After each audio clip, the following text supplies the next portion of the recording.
C'est très gentil. Mais tu vois, je te pensais plus jeune aussi. Ah, mais et oui, c'est ça. Moi aussi, je suis tannée de ça. Je suis tannée des relations que ont besoin de l'autre pour se compléter. Là, tu sais. Moi, je veux être bien moi. Et dans tout, je veux être bien. Je veux avoir mes projets, m'épanouir moi. Et s'il y a quelqu'un, ben ça va être un plus. C'est pas par un manque. Parce que c'est trop souffrant, ça. Parce que le jour que l'autre part, il te reste toujours un vide à combler. Il te reste, c'est toi qui se retrouve avec ça, avec cette peine-là, avec ce trou-là. Moi, je veux me remplir complètement.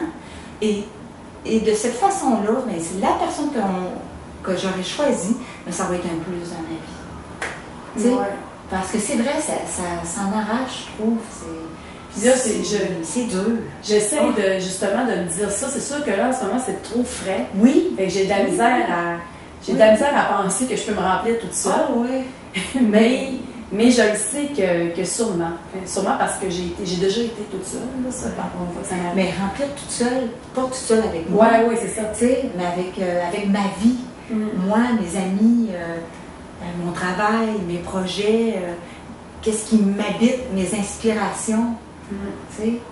Puis bâtir quelque chose avec quelqu'un, voir si on peut être amis, s'il y a quelque chose qui peut se développer, mais pas décider d'être amoureux, tu sais, mais de se choisir, de sentir, wow, il y a quelque chose qui vibre quand on est ensemble, que ça soit différent, que ce soit pour l'ego, wow.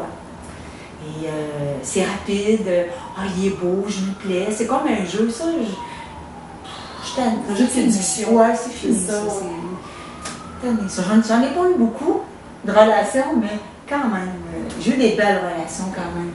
Comme toi, moi j'ai été 13 ans avec quelqu'un qui, les dernières années, c'était de l'amitié, il n'y avait pas d'amour. Puis moi aussi, j'ai mis du temps là, à le laisser parce que j'avais le sentiment d'abandon, que j'allais le laisser un peu comme une mère qui abandonne son enfant. Oui, exactement, c'est ça que je vivais. Ça a été difficile. Vraiment, puis je le disais à ma mère, j'ai l'impression de l'abandonner comme si c'était un enfant.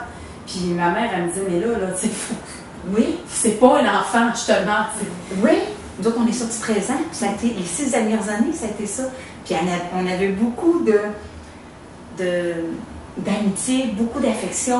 On s'entendait bien, sauf qu'on n'avait plus d'amour un pour l'autre. Puis ça a été dur de prendre des décisions-là parce que lui-même, il n'aurait pas pris cette décision. Mais lui, il pensait la même chose, mais il n'osait pas le dire. Mais il n'osait pas le dire parce que lui aussi, il avait ce sentiment-là qu'il allait m'abandonner. Tu sais. Et on est resté très proches. Il est resté un de mes bons amis. Mais à partir du moment où j'ai pris la décision, tout ça m'a libérée et je me suis sentie, je savais que c'était la décision à prendre, mais ça me déchirait tellement, c'est comme si j'allais abandonner mon enfant, vraiment. Mais après ça, par exemple, dans l'autre relation que j'ai eue, ça a été, on est sortis 3 ans, mais j'ai pas attendu 6 ans avant de le laisser non plus, ça a pris 1 an, je me disais, oh non, je suis pas vraiment bien dans cette relation-là. Puis on s'est laissé en bon terme, j'ai pas attendu que ça se dégrade parce que je savais que je me voyais pas à long terme avec. Quand j'ai pris ma décision, ça a été difficile, point de vue habitude, de laisser quelqu'un, parce que tu te trouves un peu déstabilisé, hein, parce que là, il manque quand même quelqu'un dans ta vie. Mais il restait un de mes bons amis aussi. Il n'y a pas eu de rupture difficile. Ben ça, c'était le fun, parce que justement, la première, elle n'a pas été... Elle a été difficile, mais elle s'est faite en bon terme. La deuxième, non. Mais c'est ça, je me dis... Moi, la deuxième, non, mais c'est une personne qui est justement, tu parlais d'être dans son ego, là. C'est une personne qui est beaucoup, beaucoup dans son ego. Puis j'ai essayé des fois, moi j'essayais de... Justement, j'ai tellement essayé des fois de mettre mon ego de côté pour me dire... Une journée, je me souviens, je suis arrivée là en me disant, justement, sois dans ton essence, sois pas dans ton ego, peut-être que ça va l'aider à moins réagir, lui. Mais ça n'a pas... c'est parce que je pense que c'est ça. Il sait, là, ce qu'il a à travailler, il sait c'est quoi ses bébites, il sait c'est quoi ses problèmes, mais il est comme pas rendu à faire le cheminement. Puis quand quelqu'un est là, à un moment donné, toi tu te dis, moi je peux pas, moi, me faire du mal, comme tout le temps me faire tirer vers le bas par quelqu'un qui est pas rendu là, puis qui de toute façon est même pas sincère, est même pas sincère avec moi parce que je sais même pas. Dans le fond, souvent, c'est qu'il y en a un des deux qui découvre son chemin plus spirituel, plus de croissance personnelle avant l'autre. c'est pas évident de rentrer dans ça au même rythme tous les deux. Donc, il y a pu avoir une période du passé où vous étiez plus compatibles, plus dans une vie ordinaire, conventionnelle. Puis toi, quand ton éveil s'est enclenché de plus en plus, puis que là, tu voulais te retrouver, puis approfondir, puis c'est pas évident pour l'autre personne qui n'est pas rendue encore à cette étape-là. Donc, ça conduit parfois à ce qui est arrivé pour toi, qu'à un moment donné, on se dit, ben c'est moi qui dois partir, puis je dois continuer mon chemin, soit seul ou soit rencontrer quelqu'un d'autre, mais quelqu'un qui a envie de quelque chose de semblable. Hein? Oui, c'est ça, parce que le problème, c'est que le deuxième que j'ai rencontré, je pensais que ça allait être plus quelqu'un, justement, qui était intéressé par... Un cheminement. Oui, ben c'est ça, parce qu'il y avait de l'ouverture plus que mon ancien conjoint, mon ancien chum. Mais finalement, c'est ça, comme je disais, il est tellement pris dans des affaires, là, des lourdeurs, puis des bibittes, là, c'est ça, là, que... Quand même que. Puis il me le disait, là, on n'a pas été longtemps ensemble, là, mais il me le disait, toi, je le sais que tu me dis tes affaires, puis je le sais que ce que tu dis, ben c'est bien, tu as raison, je ne veux pas avoir raison dans la vie, mais je veux dire, je le sais que c'est vrai ce que tu dis, ou je le sais que toi, tu comprends les affaires, puis tu es capable d'aller. Mettons, tu comprends c'est quoi l'amour, moi je comprends pas, mais j'ai toutes des affaires comme ça. Mais c'est ça, moi je peux pas attendre qu'elle comprenne non plus, là, parce que c'est moi qui me fait du mal là-dedans. Fait que, c'est ça, c'est toutes des choses, je sais que, à un moment donné, il faut que je me choisisse aussi.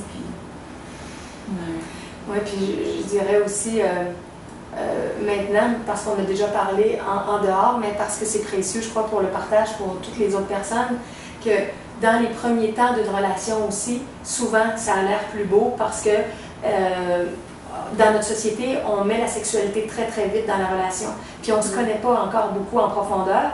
Fait que là, il y a tellement de nouveautés, une nouvelle personne, on se découvre, des nouvelles activités ensemble, les bonheurs de la sexualité partagée, ça en fait beaucoup, beaucoup, puis c'est comme un gros high. Mais une fois que ce high-là commence à retomber, là, il y a moins de nouveautés, on commence à se connaître, on a fait déjà certaines activités, on commence à se connaître dans notre sexualité. C'est là qu'on est capable de voir s'il y a vraiment des affinités profondes. Puis des fois, il n'y en a pas assez. C'est pour ça que moi, des fois, je dis aux gens, essayez, si vous êtes capable, de prendre plus de temps, plus de mois à vérifier les affinités avec quelqu'un avant d'entrer dans la sexualité. Parce que le high sexuel, il vient fausser l'évaluation de notre relation. On est bien dans ce cocon-là, mais on ne sait pas encore vraiment jusqu'à quel point on est compatible dans toutes les dimensions de notre être. Ça fait pas assez longtemps qu'on partage les choses ensemble. Il existe des communions exceptionnelles, des coups de foudre que c'est très très rapide, puis les gens sentent qu'ils fitent bien ensemble, puis ça va continuer pour très longtemps. Mais dans bien des cas, c'est pas ça. On a une attraction rapide, puis en se connaissant plus, là, on voit toutes les zones où on n'est pas en affinité, même s'il y avait certains points qui marchaient bien quand même.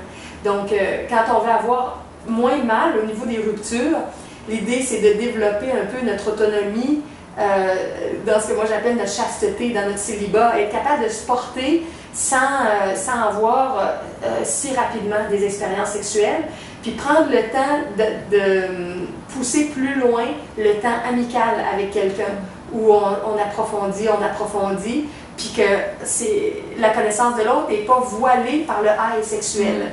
Puis quand il n'y a pas ce voile-là, là, on sait plus à qui on a affaire, puis c'est quoi ses réactions à froid, sans toute cette énergie-là qui donne un autre regard sur la relation. C'est ce qui fait les meilleures relations, c'est quand tu as eu le temps de connaître quelqu'un un peu amicalement, avant de